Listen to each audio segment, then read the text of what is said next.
നമസ്കാരം, ഞാൻ Anjali. Chemmanur international jewellers Kaumudi ഹെഡ്ലൈൻസിലേക്ക് സ്വാഗതം. Powered by Fortune industries, presented by Baba easy English in association with high sleep Mattresses. ഉത്തരവ് തിരുത്തി SBI. സൗജന്യ ATM ഇടപാടുകൾ പൂർണ്ണമായും നിർത്തിയ വിവാദ സർക്കുലർ SBI പിൻവലിക്കുന്നു. പുറത്തിറക്കിയത് SBI ബഡ്ഡി ഉപഭോക്താക്കൾക്കായുള്ള ഉത്തരവെന്ന് അധികൃതർ. തിരുത്തിയ സർക്കുലർ ഉടൻ പുറത്തിറക്കുമെന്നും വിശദീകരണം. പുതിയ തീരുമാനം ഉപഭോക്താക്കളിൽ നിന്ന് വൻ പ്രതിഷേധം ഉയർന്ന സാഹചര്യത്തിൽ SBIയുടെ ഭ്രാന്തൻ നയം അംഗീകരിക്കാനാവില്ലെന്ന് ധനമന്ത്രി തോമസ് ഐസക്. തീരുമാനം ജനങ്ങളോടുള്ള വെല്ലുവിളിയെന്നും പ്രതികരണം.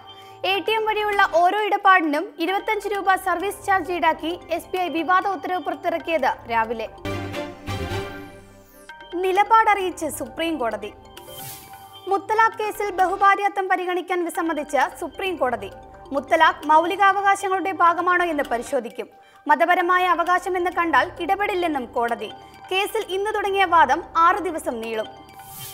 മുത്തലാഖും ബഹുഭാര്യാത്വവും ഇസ്ലാം അനുശാസിക്കുന്നതല്ലെന്ന് സുപ്രീം കോടതിയിൽ നേരത്തെ നൽകിയ സത്യവാങ്മൂലത്തിൽ കേന്ദ്ര സർക്കാർ.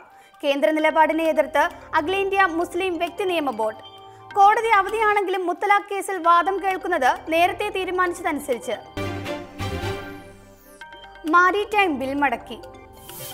കേരള മാരിടൈം ബിൽ പുനഃപരിശോധിക്കണമെന്ന രാഷ്ട്രപതിയുടെ നിർദ്ദേശത്തിനു പിന്നാലെ ബിൽ തിരിച്ചയച്ച് ഗവർണർ P. സദാശിവം.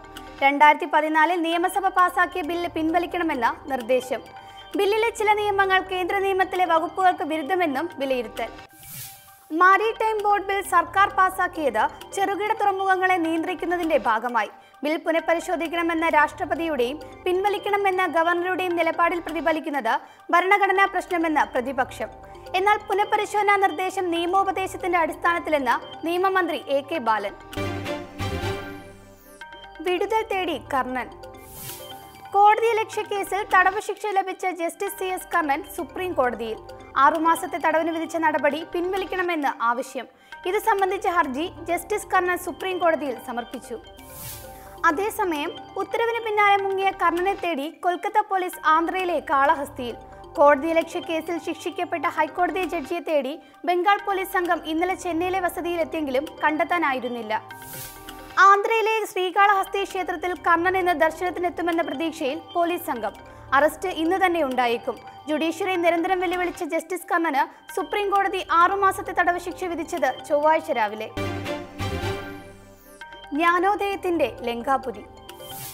രാജ്യാന്തര ബുദ്ധമത സംഗമത്തിൽ പങ്കെടുക്കുന്നതിനായി പ്രധാനമന്ത്രി നരേന്ദ്രമോദി ഇന്ന് ശ്രീലങ്കയിൽ. 100ലേറെ രാജ്യങ്ങളിൽ നിന്നുള്ള പ്രതിനിധികൾ പങ്കെടുക്കുന്ന സംഗമം ശ്രീബുദ്ധന്റെ ജനനം മുതൽ ജ്ഞാനോദയം വരെ അനുസ്മരിച്ച് 2 ദിവസം നീളുന്ന സന്ദർശനത്തിൽ ലങ്കൻ നേതാക്കളുമായി ഔദ്യോഗിക ചർച്ചകളില്ലെന്ന് വിദേശകാര്യ മന്ത്രാലയം. ഇന്ത്യൻ പ്രധാനമന്ത്രി ബുദ്ധമത സംഗമത്തിൽ പങ്കെടുക്കുന്നത് ഏറ്റവും വലിയ അംഗീകാരമെന്ന് ശ്രീലങ്കൻ പ്രധാനമന്ത്രി റനിൽ വിക്രമസിംഗെയും പ്രസിഡന്റ് മൈത്രിപാല സിരിസേനയും. സന്ദർശനം ഇരു രാജ്യങ്ങളും തമ്മിലുള്ള ബന്ധം കൂടുതൽ ദൃഢമാക്കുമെന്ന് നരേന്ദ്രമോദി. ശ്രീലങ്കയിലെ തമിഴ് വംശജരുമായി മോദി കൂടിക്കാഴ്ച നടത്തും. Chemmanur international jewellers Kaumudi headline സമാപിക്കുന്നു. Powered by Fortune industries, presented by Baba easy English in association with high sleep mattresses. അടുത്ത ഹെഡ്ലൈൻസ് വൈകിട്ട് 5:30. നമസ്കാരം.